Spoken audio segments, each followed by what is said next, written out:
안녕하세요. 즐거운 이야기를 통해 수학의 재미를 찾아보는 수다학입니다.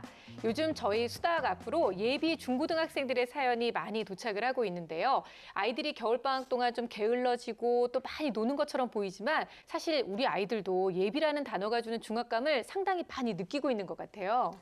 아직 안 겪어봤기 때문에 주는 어떤 막연한 두려움이 아닐까 이렇게 생각이 되는데요. 네. 잘하면 잘하는 대로 또 못하면 못하는 대로 부족하면 부족한 대로 이 걱정이 많이 생길 겁니다. 그래서 많은 중고등학생들이 예비 중고등학생들이 선행도 많이 하고 있죠. 그런데 너무 많은 선행을 하다 보면 사실 학교 수업이 또 지루해질 수도 있고, 그렇죠. 예, 또 너무 많은 걱정을 하면 너무 그 걱정 때문에 공부를 또 못할 수도 있고 그러니까 사실 좀 적당히 하긴 해야 됩니다. 그런데 이제 부모님들은 이런 궁금증이 드실 수 있을 것 같아요. 도대체 어느 정도까지 그렇죠. 공부를 해야 되느냐. 네네. 사실 그거에 대한 정답은 없을 것 같습니다. 근데 아무래도 수준별로 좀 준비를 하는 게 좋겠죠. 자기 수준에 맞지 않게 너무 과도하게 하면 흥미도 떨어질 수 있으니까요. 그러나 수학으로만 집중해 본다면 아무래도 수학은 깊고 제대로 하는 것이 가장 중요하다고 할 수 있습니다. 네. 저도 생각해 보면은 그 당시에 좀 마음이 싱숭생숭했던 것 같아요. 그래요? 네, 왜냐하면 함께 어울리던 친구들하고 네. 헤어지니까 아, 맞아요. 특히 또 이 초등학교에서 또 중학교로 넘어가는 시기에 굉장히 또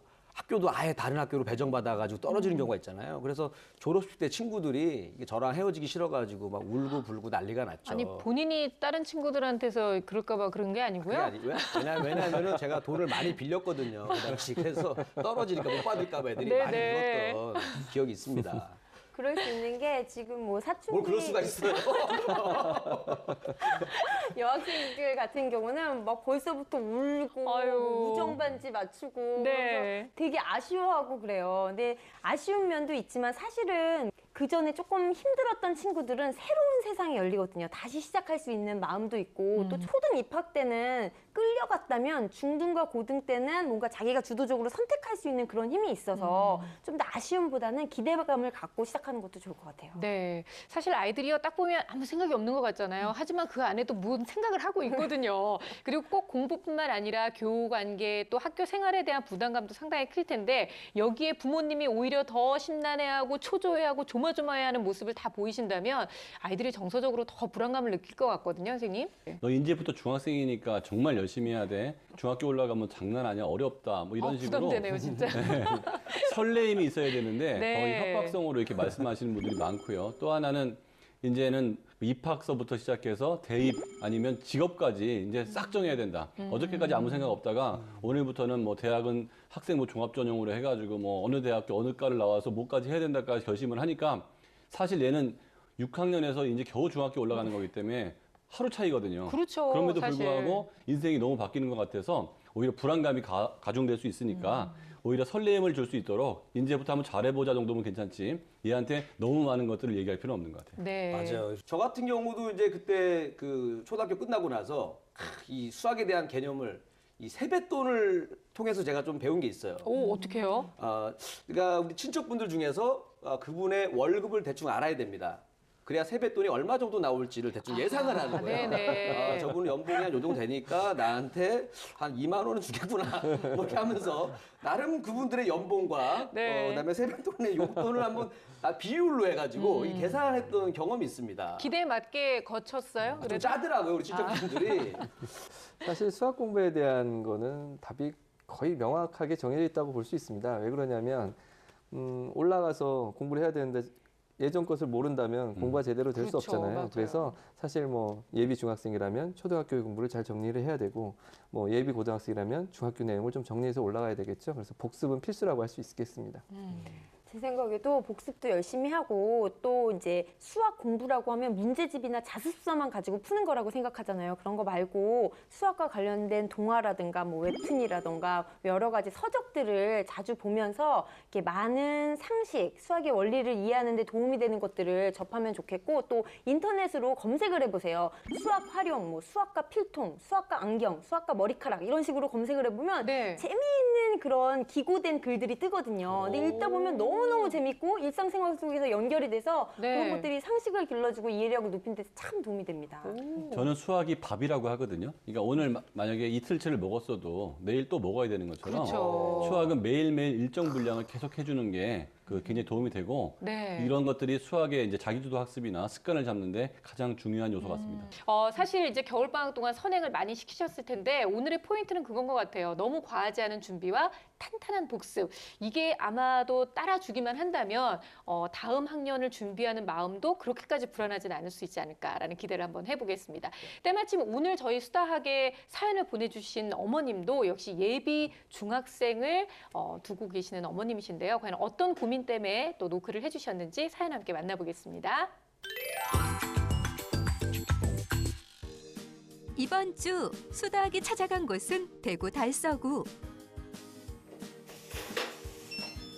오늘의 주인공은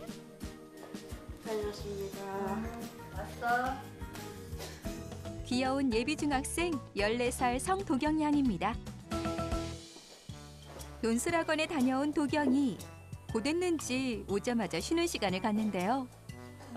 오자마자 그냥 팍 호들부러지는데. 그러니까요. 근데 뭘 하고 있는 걸까요, 지금? 게임. 아이고. 방학이라 아침 일찍 학원을 다녀와 피곤해하는 딸을 위해 엄마는 충분히 여유 시간을 갖게 하는 편이지만 최근에는 이런 도경이를 보며 엄마에게 고민이 하나 생겼습니다.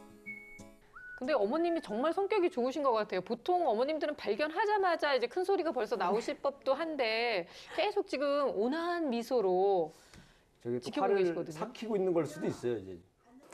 네, 우리 도경이는 어려서부터 학원을 한 번도 다닌 적이 없었어요.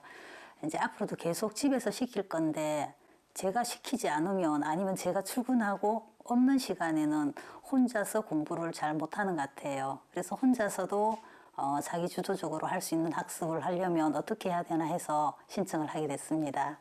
네, 그러니까 어머님이 확고한 방향을 잡으셨네요. 학원을 보내시진 않을 거다. 참 많은 어머니들이 자기주도 얘기하시는데요. 네, 실제로 이제 본인도 자기주도적으로 하기가 쉽지 않기 때문에 참 힘든 부분이 저 자기주도더라고요. 그렇죠. 어른들도 사실은 자기 주도라는 것을 실행한다는 게 참 쉽지가 않잖아요. 참 어렵죠.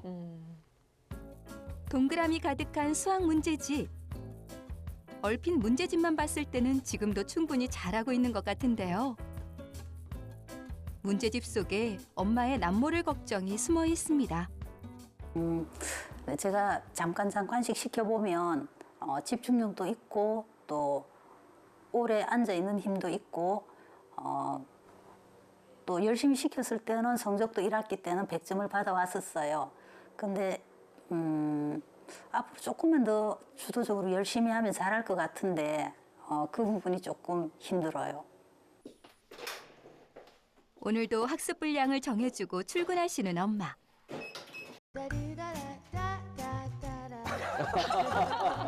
이건 마치 그 설정된 드라마 같은 느낌인데요. 과연 도경이는 엄마가 정해주신 분량을 다 할 수 있을까요? 좀처럼 일어날 생각이 없는 것 같은데요. 이때 집에 찾아온 친구. 누군가 했더니 바로 도경이의 스터디 파트너입니다. 같은 직장에 다니시는 어머니들 덕분에 매일 둘이 함께 공부를 하고 있다는데요. 인터넷 강의를 위주로 공부를 한다고 합니다. 그래도 친구랑 노는 게 아니라 뭐 공부를 하려고 하네요. 환경이 딱 공부하는 환경으로 세팅을 잘 네, 해놨네요. 구조가 아주 잘 돼 있는데요. 거의 공부방 분위기죠. 저는 뭐 거의 뭐 회장님들 회의실 느낌 나는. 저는 저 정도면 진짜 공부할 만 날 것 같아요. 하지만 시간이 흐르자 슬슬 딴짓하기 시작하는 아이들. 또래 아이들답게 함께 있는 것만으로도 마냥 즐거운가 봅니다. 인강을 볼 때는 의자 위치를 조금 바꿔서 바로 볼 수 있게 그렇죠. 했으면 선생님을 좋겠네요. 마주보는 듯한 예. 느낌으로. 혼자 있을 때보다 예빈이랑 같이 있으니까 좋긴 한데 지금은 공부보다 노는 시간이 더 많은 것 같아요. 이제 앞으로 중학생이 되면 지금보다 더 진지하게 공부할 수 있었으면 좋겠어요. 얘들아, 엄마 왔어. 잠시 후 퇴근하신 엄마. 바로 아이들 방으로 향하는데요. 얘들아, 숙제 있어? 응. 조금 이따 숙제 봐줄게. 하고 있어? 엄마가 오시자 까르르 웃던 모습은 어디 가고 무섭게 집중하는 도경이. 어머니가 오니까 그래도 확실히 네네. 뭐 공부하는 느낌이 나는데요. 학원 강사로 일하며 수학을 담당하고 있는 엄마. 덕분에 아이들도 많은 도움을 받고 있는데요. 특히 아이들이 모르는 부분을 콕콕 집어서 잘 설명해 주니 이만한 조력자도 없습니다. 스터디로 공부하면서 저건 환경이 좋으니까 잘만 네. 하면 아주 좋은 효과를 낼 수 있을 것 그렇죠. 같은데요. 네. 예. 그리고 뭐 더더군다나 어머님께서 수학 강사신데 뭐 진짜 바랄 게 없는 환경 아니겠어요? 이번엔 도경이 차례. 엄마에서 선생님으로 변신하는 순간입니다. 마냥 귀엽게 도경이를 바라볼 때와는 다른 모습이죠. 얘가 위에 거가 아니고 얘를 밑면이잖아. 그럼 밑면은 어떻게 구해? 바로 곱하기 제로. 맞네. 그다음에 거기다가 훗날 어떤 직업을 갖든 수학은 꼭 해야 하는 과목이라고 생각하기 때문에 더욱 신경이 많이 쓰인다고 합니다. 특히 엄마가 옆에서 공부를 봐줄 때와 혼자 공부할 때 성적 차이가 큰 도경이를 보며 엄마는 또 다른 고민이 생겼습니다. 제가 1학기 때는 아이를 조금 많이 시킨 거고요. 2학기 때부터는 아무래도 티칭보다가는 혼자 주도적으로 공부할 수 있는 코칭으로 갔으면 좋겠다라는 마음으로 지금은 그렇게 많이 시키고 있지는 않고요. 그래서 제가 인강을 하나 선택해서 그 인강을 보고 수업을 할 수 있도록 아이에게 맡겨보고 있는 길이에요. 다시 찾아온 둘만의 공부 시간. 열심히 듣고 있는 인터넷 강의는 중학교 산행과정. 유리수 부분을 나가고 있다고 하는데요. 중학교 과정 중 일부는 초등 수학과 연계돼 있어 복습도 해야 할 것 같은데 복습은 따로 안 하고 있는 걸까요?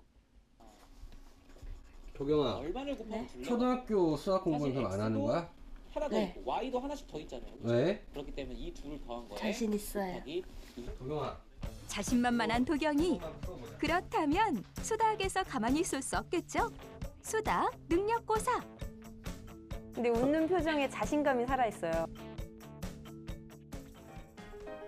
제법 어려운 문제들로 준비해본 이번 주 수다학 능력고사.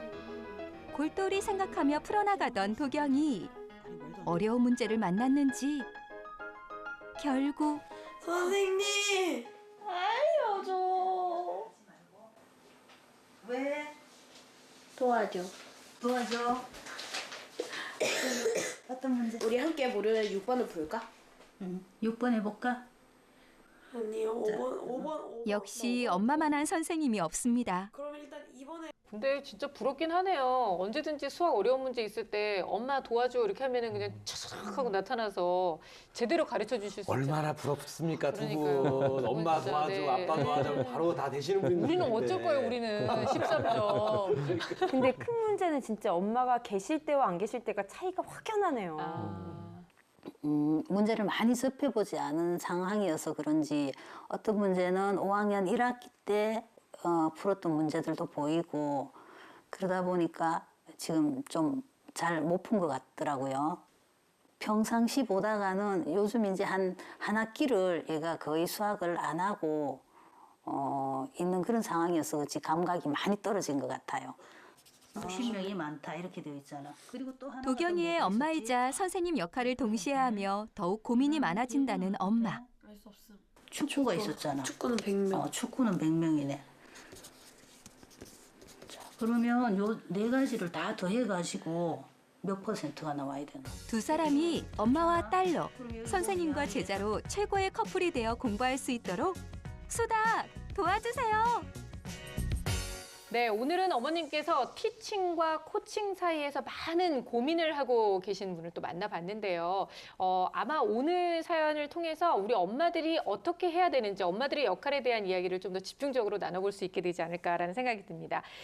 일단은 엄마와 함께 공부를 할 때는 100점을 맞을 정도로 굉장히 좀 탄탄한 실력을 보여주고 있는데 사실 이제부터는 좀 혼자 해봐라 라고 해서 자기주도 학습을 하라고 놔두니까 영 실력 발휘도 못하고 뭔가 집중을 못하는 모습 때문에 어머니께서 지금 걱정을 많이 하고 계시거든요. 선생님 어떻게 보셨어요? 저는 지금 어머니께서는 정말 하실 수 있는 최선의 노력을 다 하시는 것 같아요. 그 학습 환경이나 분위기도 굉장히 배려 깊게 다 세팅을 해주셨고 그리고 엄마가 선생님이시다 보니까 네. 필요할 때 바로바로 피드백이 이루어지는 거는 아무래도 도경이가 굉장히 좋은 환경에서 그럼요. 덕을 톡톡히 봤을 거라는 생각이 들어요. 그리고 지금 이 스터디식 공부도 굉장히 좋은 방법이거든요. 저는 이제 또래끼리 모여서 공부를 시키는 걸 너무 좋아하는데 힘들어요. 왜냐면 그 또래를 구하기가 힘들거든요. 정말. 그렇죠. 내 네. 아이는 뭐 어떻게 할 수 있지만 또래를 구하는 건 참 힘들거든요. 그런데 지금 이 상황에서 잘 이렇게 해놔서 친구도 와서 공부를 네. 하고 좋아요. 근데 이제 문제는 좀 사춘기 여학생들이고 친구가 있다 보니까 이제 눈빛을 마주치면서 인형놀이도 하고 자꾸 이게 모임 형식으로 공부가 아닌 모임 형식이 돼서 그게 좀 아쉬운 느낌이 드는데요. 네네. 이때는 이제 관리자가 있어서 계속 지속적으로 지도를 한다거나 아니면은 관리자가 없을 때는 아이들끼리 달성할 수 있는 그런 분명한 할 거리들, 그렇죠. 계획들, 목표를 이것들을 아주 정해주고. 구체적으로 집어주고 가는 게 되게 필요할 것 같아요. 그래서 또 놀다가도 아까 보니까 인형을 사랑해서 인형 놀이를 하는데 인형 놀이보다는 뭐 수학 보드 게임이라던가 아니면은 자기가 약한 부분, 도형이 약하다 그러면 도형 부분을 조립한다던가 이런 식으로 좀 놀이 방법도 구체적으로 짚어주면 좋을 것 같아요. 네. 아, 근데 두 친구한테 필요한 거는 약간 이런 게임인데 말 안 하기 게임. 아, 입을 열면은 벌칙을 받는 거죠. 너 말했지? 매직으로 얼굴에다 뭐 사인하고. 너 말했지 하고 얼굴에 표시해요. 그러면 이제 엄마가 딱 왔을 때 누가 말을 많이 했는지가 알 수가 있는 거 아니에요. 그러면서 이렇게 서로 이렇게 게임 형식으로 하면 아, 네. 좀 그거 말을 좀 뭐 안 괜찮은 하고 방법이네요. 집중을 하지 않을까 이런 생각을 합니다. 우리도 멘트 누구 하나 틀리면 이렇게 한 번씩 그렇죠. 긋고 이런 거 할까요? 끝나고 나면 알 수가 있는 거예요. 누가 아. 말실수를 했구나. 네네. 지금은 자신감을 갖고 있는 것 같은데 이제 스스로 학습하고 그다음에 스마트폰 관리가 잘 안 되면 앞으로 좀 어려워질 네. 수도 있을 것 같은데요. 어머니가 출근하실 때 아이들한테 좀 구체적으로 그날의 학습을 알려주는 게 필요할 것 같아요. 그냥 인강 듣고 문제 풀어라가 아니고 인강은 여기서부터 여기까지를 듣고 여기서부터 여기까지 문제를 풀어야 되고 푼 다음에 안 되는 것들은 표시를 해서 내가 이따 오거든 나한테 물어봐라. 네. 이렇게 매우 구체적으로 해줘야 아이들은 그 시간에 공부를 하는 거지. 그냥 공부해라 그러면 사실 좀 전에 김인희 씨가 얘기한 것처럼 얼마나 지금 행복한데 둘이 있는데 그렇죠. 시간이 맞아요. 공부하는데 집중할 수 없죠. 왜냐하면 구체적인 그 주문이 나간 게 아니기 때문에. 그리고 아이가 이제 스마트폰을 많이 쓴다면 성적은 오르기가 굉장히 힘들거든요. 그러면 스마트폰을 어차피 써야 된다 그러면 써야 되는 시간에만 쓰고 네. 어떤 순간에는 반드시 뭐 금고에 넣어놓는다든지 반납을 하고 특히 잘 때는 스마트폰을 부모한테 반드시 맡기고 자게 네. 하는 그런 습관이 들어줘야 앞으로 학습량이 늘어나갈 때 스스로 공부하는 것과 그 공부할 수 있는 시간을 확보하는 데 도움이 될 것 같아요.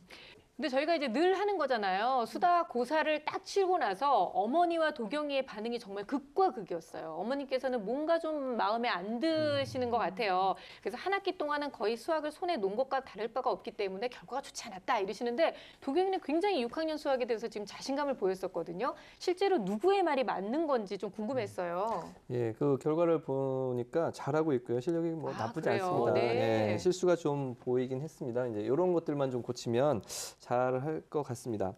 뭐 구체적으로 보니까 3번에서 네. 틀렸더라고요. 그게 이제 철사의 길이가 X미터인 거가 있는데 그걸 10등분을 했어요. 그러면 철사 한 개의 길이가 얼마냐 네. 이거인데 이건 이제 10분의 x거든요. 근데 10x라고 썼더라고요. 그러니까 이제 이 문제의 의도가 이제 곱하기나 나누기 기호를 쓰지 않고 이제 표현해 보라는 거였는데요. 그러니까 식의 내용을 이제 수식으로 쓰는 거죠. 문제의 내용을 수식으로 쓰는 거죠.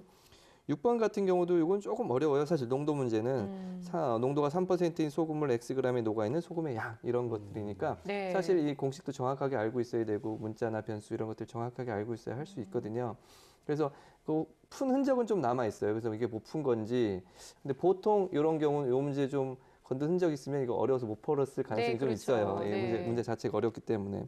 한 가지 또 진지하게 도경이는 공부하면 좋겠다라고 분명히 생각을 전 했는데 그 생각만 하고 사실은 실천을 하지 않는 그런 모습들이 보여서 그런 유형인 듯해요. 그래서 누군가 끌어가면 네. 그렇게 따라가는 그래서 어떤 수동적인 학습자가 아닌가 이런 생각이 좀 들었습니다. 그래서 이런 것을 해결하고 싶어하는 어머니의 말씀이 있었잖아요. 사실 가장 중요한 것은 동기부여를 하고 그런 동기부여를 찾는 방법을 모색하는 게 가장 중요하긴 한데 구체적으로 이제 도경이의 동기를 어떻게 부여해 줄지는 그렇죠. 좀 찾아보셔야 될 네. 거고요. 사실 첫 번째로 하셨으면 하는 일은 계획 짜기와 그 실천 여부를 좀 확인하시는 일을 좀 하셨으면 좋겠고요. 두 번째는 수학 풀이 노트를 좀 체계적으로 정리하는 노트를 좀 만들었으면 좋겠다는 생각을 했습니다. 네. 어머님의 걱정보다는 그래도 도경이가 잘 하고 있다라고 이제 선생님들께서 평가를 하고 계시는데요. 그렇다면 그냥 중학교 1학년 선행 지금 하고 있는 대로 그냥 쭉 하고 나가도 된다고 생각을 하시나요? 그거는 이제 검사를 결과를 보면서 같이 설명을 네. 드리도록 하겠습니다. 이 도경이의 전체적인 능력은 한 평균 정도 되고요. 그다음에 속도가 다소 떨어지는데 이거를 강점 약점으로 비교해 보면 강점으로는 그 토막짜기, 그다음에 숫자 이런 것들이 강점이 돼 있고요. 약점은 공통 그림 찾기, 기호 쓰기, 즉 집중력에서 약간 문제가 있습니다. 그리고 이 아이의 수학 성취도 평가를 보면 현행은 80점으로서 15개 중에서 한 3개 정도 틀린 수준이니까 괜찮은 편이고요. 네. 후행은 20문제 중에서 하나 정도밖에 안 틀렸거든요. 그러니까 꽤 잘하는 편이에요. 그런데 어머니들이 지금 성적이 잘 나온다고 선행을 많이 하려고 노력을 하는데 제가 봤을 때는 이 성취도 평가와 인지 능력을 다 고려해 볼 때 그 선행은 지금 게 너무 쉬워서 앞에 걸 공부하는 거고요. 예습은 수업을 더 잘 듣고 공부를 잘하려고 위해서 하는 건데 그 도경이 같은 경우에는 현재 게 아주 쉽다고 보긴 어렵고 오히려 중학교 올라가서 성적이 잘 나와야 되니까 네. 딱 한 학기 정도 성적을 잘 받기 위한 예습이 맞지 현재가 너무 쉬워서 계속적인 선행을 하는 것은 별로 추천해주고 싶지가 않습니다. 네. 그러니까 도경이가 어쨌든 수학 그 성취도 평가에서 점수를 좀 잘 받았어요. 일단 어머니께서 좀 한숨 놓으셔도 될 것 같다는 생각이 들고요. 그리고 저는 무엇보다 역시 엄마가 끼고 가르치는 게 이렇게 큰 결과를 또 가져오는구나 하면서 다시 한번 또 반성을 하게 되는군요. 역시 엄마의 역할이 정말로 중요한 것 같기는 해요. 예, 아주 도움이 컸을 거라고 생각이 네. 듭니다. 예. 근데 기본 실력이 탄탄하지만 실수한 부분이 있습니다. 그걸 좀 살펴보겠습니다. 네. 13번 문제가 틀렸더라고요. 이제 계산을 하면 이제 6 나누기 8분의 1과 8 나누기 7분의 1을 계산을 하면 이게 48과 56 사이에 있는 자연수는 모두 몇 개인가 이 문제거든요. 그러니까 이제 나눗셈을 잘 할 수 있느냐를 보는 겁니다. 그리고 그 안에 있는 자연수를 세야 되는데 세는 걸 틀렸더라고요. 네. 그래서 이게 부등호가 있고 등호가 있는데 그 등호가 없는 것과 있는 것의 이제 개수를 세는 것은 사실 고등학교에서도 개수 세는 자연수의 개수 세는 건 참 많이 나옵니다. 그래서 이런 실수를 줄이려면 사실 이제 관련 문제에 대한 오답 노트를 좀 정리할 필요는 분명히 있습니다. 만약 자주 틀린다면 네네. 어쩌다 실수라면 뭐 기억력에 의존해서 나중에 하면 되지만 만약에 반복되는 실수라고 한다면 이런 것들을 다시 틀리지 않기 위해서 어떤 계산으로 해야 되는지 즉 등호가 양쪽에 다 들어가 있으면 지금 같은 경우 지금 48, 56인데 등호가 다 들어가 있으면 56에서 48을 뺀 후에 1을 빼야 돼요. 그렇죠. 근데 양쪽에 등호가 하나가 있는 경우에는 그냥 양쪽에 끝자 수를 빼면 그 안에 있는 자연수의 개수가 이제 세워지는 거고요.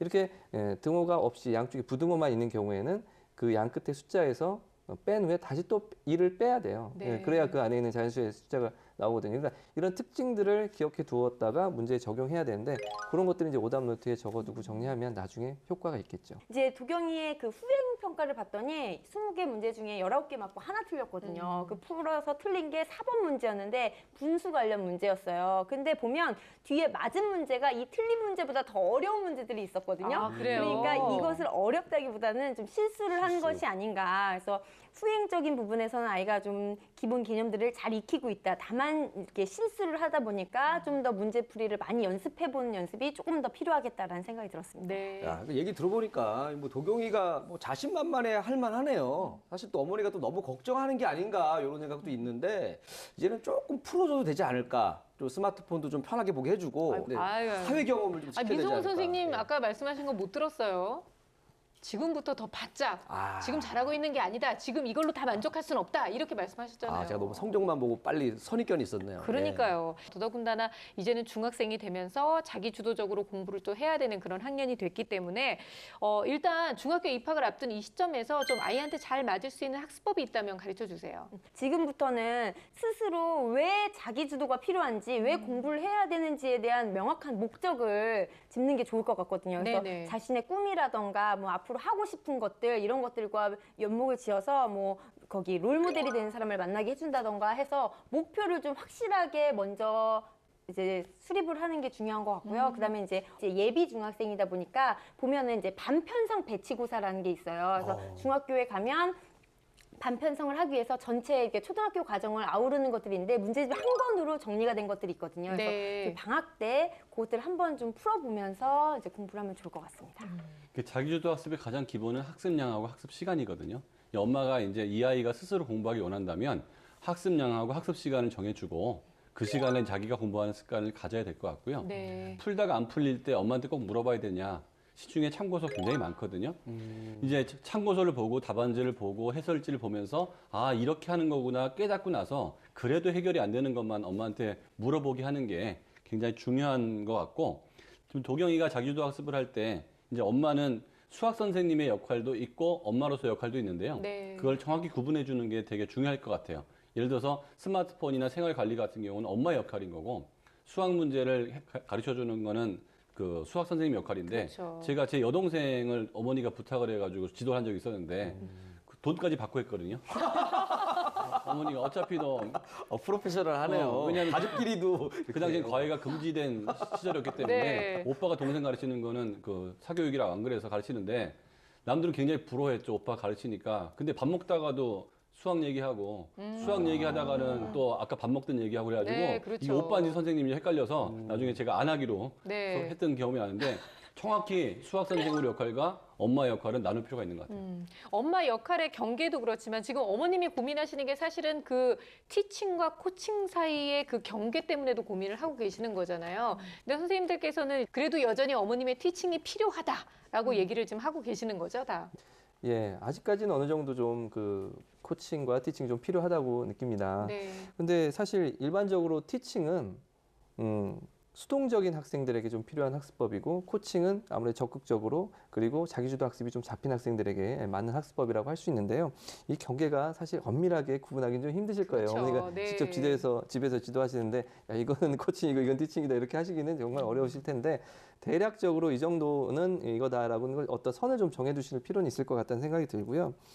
그리고 이 스터디 그룹을 계속 하실 만약에 생각이시라면 아까 뭐 다 비슷하신 생각이신데 저도 좀 강조하는데 그 학습량을 좀 명확하게 네. 해줄 수 있는 그런 티칭은 반드시 필요하다고 생각을 듭니다. 그리고 목표가 아무래도 뚜렷하면 그 당일에 해야 될 것 그리고 미래에 해야 될 것 이런 것들이 있으면 아무래도 학습 분량에 대한 압박이 있기 때문에 조금이라도 그 목표를 해내려고 하는 의식이 뚜렷해서 스스로 조금 하려고 하는 의식이 잡히게 됩니다. 그래서 조금은 어머니의 티칭과 코칭이 아직은 더 필요하다라는 생각이 듭니다. 네. 저는 뭐 티칭이든 코칭이든 뭘 해도 상관이 없다. 대신에 네. 사칭은 하면 안 된다. 이게 뭐냐면은 네. 엄마 친구 얘기를 마치 자기 얘기인 것처럼 하면서 엄마 때는 하루에 문제집 한 권을 풀었다. 아, 그런 내가 사치? 공부를 너무 많이 해가지고 주변에서 그만 좀 하라고 말렸다 이런 식으로 네. 친구 얘기를 자기 얘기인 것처럼 사칭만 안 하면 된다. 아, 네. 네. 어머님 참고해 주시기 바랍니다. 네. 도경이 같은 경우는 어머니께서 계획을 이끌어서 잘 끌었기 때문에 정말 자기주도 하지 않아도 될 정도로 편하게 끌려왔던 것 같아요. 네. 근데 이 아이가 엄마한테 자꾸 의지를 하게 돼요. 뭐 풀다가 모르면 엄마, 또 안 풀면 그렇죠. 엄마 하다 보면 자기 걸로 가져가는 게 좀 줄어들게 되거든요. 그러다 보니까 어머니께서 계획을 명확하게 뭐 할지를 짜고 그에 대해서 안 될 경우는 어떠한 방법을 적용해보고 그리고 또 정 힘들면 엄마가 좀 티칭으로 도움을 주고 그리고 이것에 대해서 보완할 피드백을 주는 방향으로 이렇게 코칭의 방향으로 그래서 스스로 자기가 계획을 짜고 엄마가 없어도 공부를 할 수 네. 있도록 하는 방향을 해주는 게 좋을 것 같습니다. 저는 사실 그냥 평범한 엄마로서 티칭도 되고 코칭도 되시는 어머님이 그저 굉장히 부러울 따름이고 우리 도경이가 너무 부러워요. 사칭을 많이 하셨을 것 같은데. 나 때는 이렇게 공부했다. 그러게요. 아유. 내세울 것도 없어요. 근데 사실 어머님께서는 항상 이 티칭과 코칭 사이에서 고민을 해오셨으니까 오늘 선생님들께서 말씀해 주셨던 여러 가지 이야기를 토대로 해서 어머님의 방향을 딱 정하시면 좋을 것 같습니다. 자, 저희 수닥에서 전해드리는 마지막 응원의 한마디, 결정적 한방 들어보겠습니다.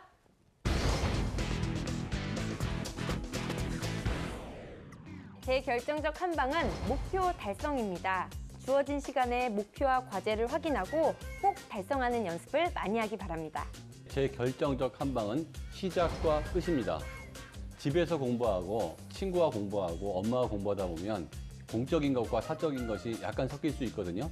그래서 놀 때는 노는 거고 공부를 시작할 때는 시작하고 공부하고 끝날 때는 끝 이런 식으로 공부하면 공부가 효과적일 것입니다.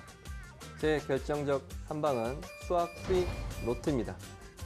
하루에 풀어야 될 내용을 정해서 목표와 분량을 정하면 그리고 그 풀이를 수학 풀이 노트에 쓴다면 그 내용들은 모두 도경의 것이 될 것입니다.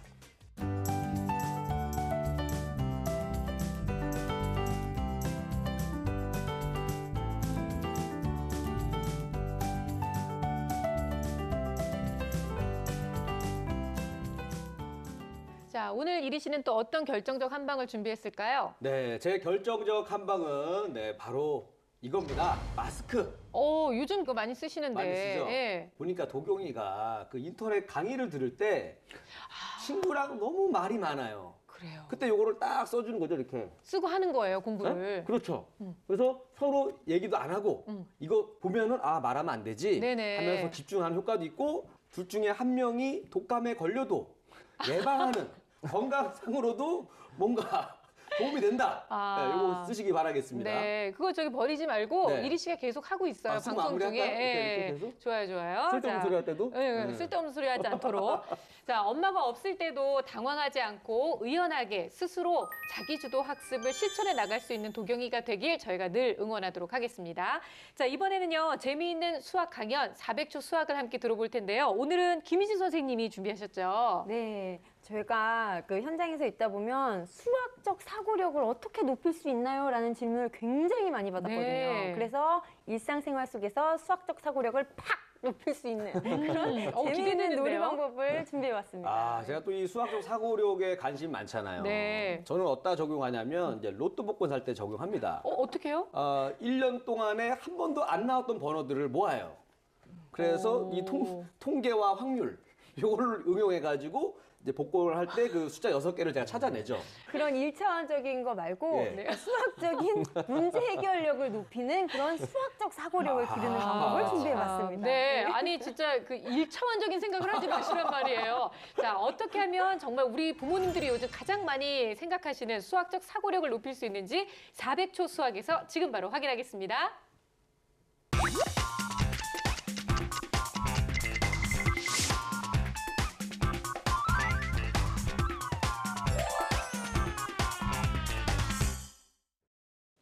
이번 시간에는 수학적 사고력을 높이는 재미있는 수학놀이 2가지를 소개하려고 합니다. 사실 수학적 사고력은요, 수학의 원리나 개념들을 제대로 이해하고 그리고 가장 중요한 문제를 해결하는 데 있어서 핵심이라고 할 수 있는데요.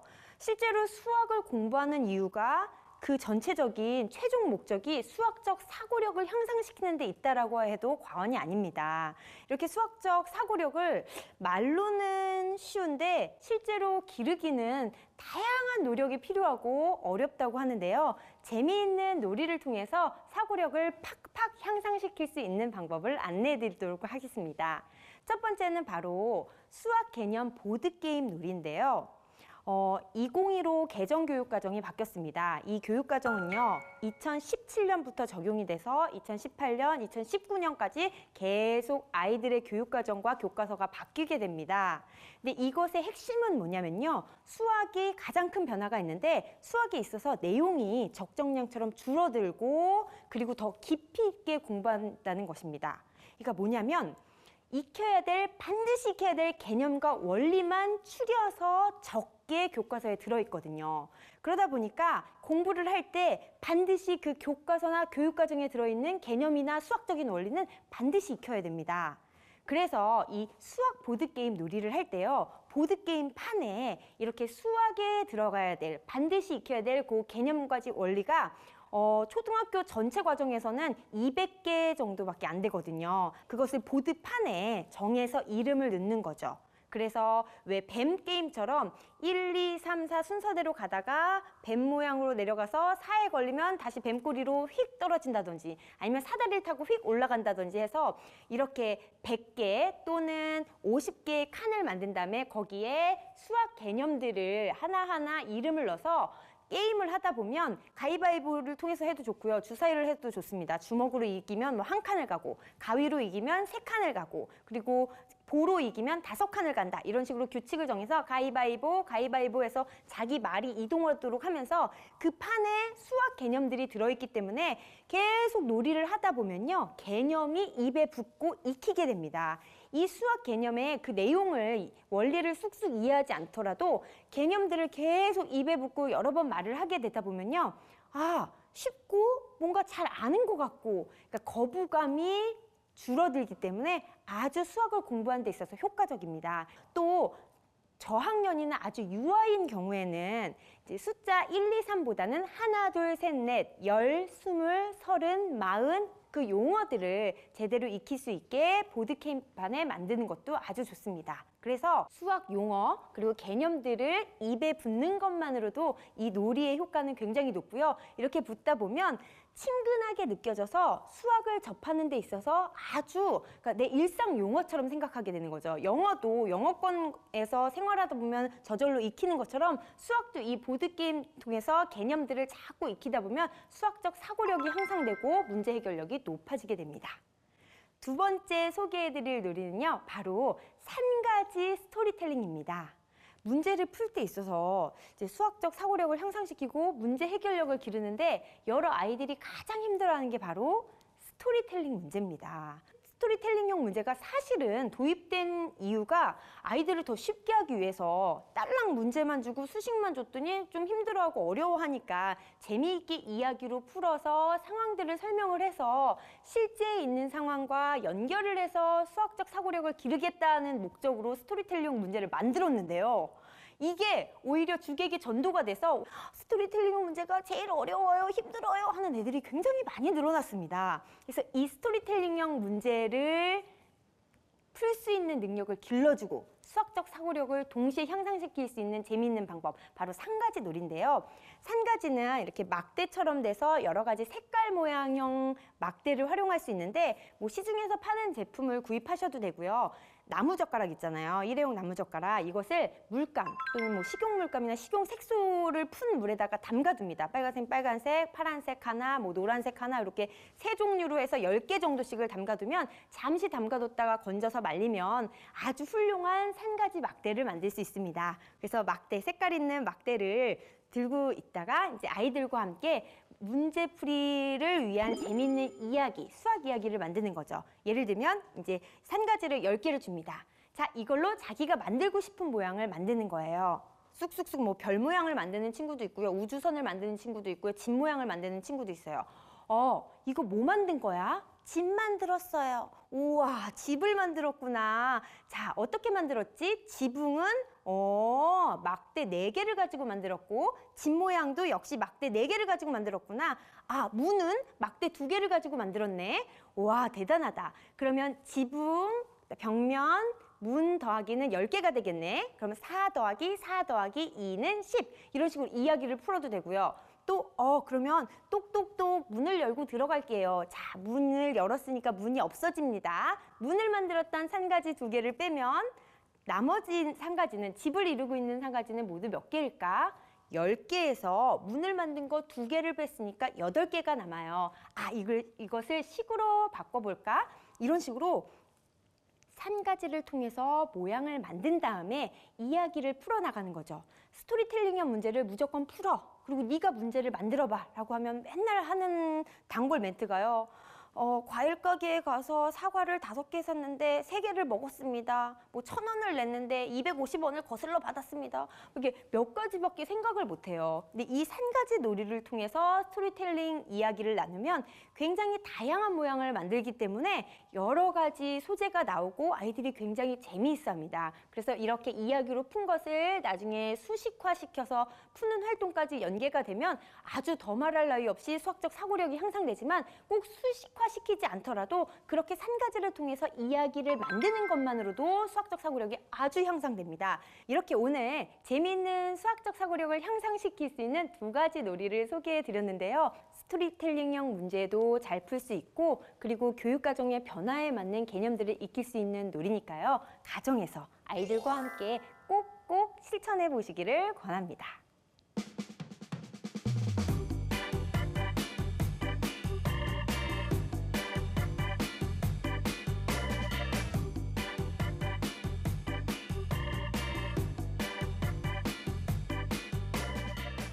사실 요즘 아이들한테 수학 개념사전 한 권씩 다 사주게 되거든요. 그런데 이걸 들여다볼 일이 별로 없어요. 그리고 되게 딱딱하고 재미없게 느껴지기도 쉽고요. 그런데 이걸 놀이로 활용한다니까 너무나 좋은 것 같고요. 일단은 놀다 보면 궁금증이 생기고 궁금증이 생기면 이거를 또 수학적 사고력을 키우는 걸로 연결을 한다는 게 너무 대단하네요. 또 강의를 듣다 보니까 네. 이 수학적 사고력이 이 개그맨 이 아이디어 짜는데도 좀 도움이 많이 될 거라는 생각을 했어요. 아, 그래요? 그러면서 한편으로 되게 아쉬웠습니다. 내가 김희지 선생님을 좀 빨리 만났으면 지금 좀 양세형처럼 됐을 텐데. 아니, 왜 또? 하면서 진작 못 만난 거가 너무 아쉬워요. 아우 영광이네요. 근데 이런 식으로 놀면서 공부를 하면 네. 개념이 입에 안 붙을 수가 없어요. 굉장히 도움이 많이 되고 그리고 또 한 가지 더 응용을 하자면 수학 개념의 용어들을 익힐 때 그 초성 퀴즈하고 연상 퀴즈를 연상하면 좋아요. 예를 들면 이제 초성 퀴즈 비읍 시옷 뭘까 모르죠? 그러면은 뭐 피자판 뭘까요? 분수. 정답. 이런 식으로 오! 나는 부산을 생각했어요. 부산에 맛있는 피자집. 요거 생각이 아니네. 희응 리을 뭘까? 주사위 확률. 정답. 뭐예요? 아니, 두 분이 무슨. 나는 하루인 줄 알았어. 하루에 한 번씩 주사 맞아야 된다. 이건 전혀 다른데 나는? 그러니까 이렇게 그 초성 퀴즈와 연상 퀴즈를 연습을 해서 이렇게 진짜, 던져주면 네. 개념도 익히고 굉장히 재밌습니다. 그렇군요. 사실 지금 깜짝 놀랐는데요. 지금 뭐 사전에 얘기한 게 아닌데 저도 그러니까 요새 어떻게 두 분이 이렇게. 초성 퀴즈를 저희 아들한테 내고 있거든요. 그러니까 이런 수학적인 거 말고 그냥 아무거나. 운전하면서 네. 예, 그래서 많이 하고 있습니다. 그래서 이게 첫 번째 힌트를 주고 그다음 두 번째 힌트 주고 아니면 바로 맞추는 문제도 있고 다양하거든요. 그래서 사실은 저는 이렇게 변형하는 걸 좋아해요. 네. 그러니까 뭐 할리갈리 같은 걸 하나 하더라도 꼭 5가 아니라 곱해서 6이 되는 그렇죠, 숫자 한다든가 그렇죠. 네. 뭐 이제 조금 확률이 올라가면 근데 여기 어렸을 땐 조금 힘든데 조금 확률이 올라가면 좀 더 재미있게 수학적인 것도 익숙하게 하는 네. 것이 될 것 같습니다. 이렇게 여러 가지 영역들이 합쳐가지고 공부하는 걸 이제 융합교육이라고 하잖아요. 그러니까 분류하는 거는 논리적인 사고가 생길 거고, 초성 퀴즈 같은 경우에는 이제 추론력이 생길 거고, 이런 것들이 모여서 이제 수학적 사고력이 형성되는데, 그게 재밌는 게임을 갖고 엄마하고 한다 그러면 아이가 그 게임에도 친근감이 있지만 엄마와 관계에서도 그렇죠. 친근감이 생기기 때문에 네. 수학이라는 과목에 친근감이 생겨서 자연스럽게 수학이 내 거가 될 수 있는 가능성이 높아진다고 볼 수 있겠죠. 네. 뭐 이런 긍정적 효과도 있겠지만은 이렇게 아이들 선생님들만 즐거울 수도 있는 거잖아요. 애기들은 막 원형 탈모가 애기 때부터 막 수학 갖고 막 하니까 부모님들은 즐거운데 아니, 그러지 않을까 걱정이 돼서. 아니, 그러니까 그렇게 안 하게 하기 위해서 굉장히 즐겁게 접근을 하자는 건데요. 근데 이런 얘기를 들으면 들을수록 역시 수학이라는 과목은요, 단순한 문제풀이만으로 해결될 수 있는 게 아니라 더욱더 많은 사고를 하고 생각을 하는 것으로서 키워지는 학문이 아닌가라는 생각이 들게 됩니다.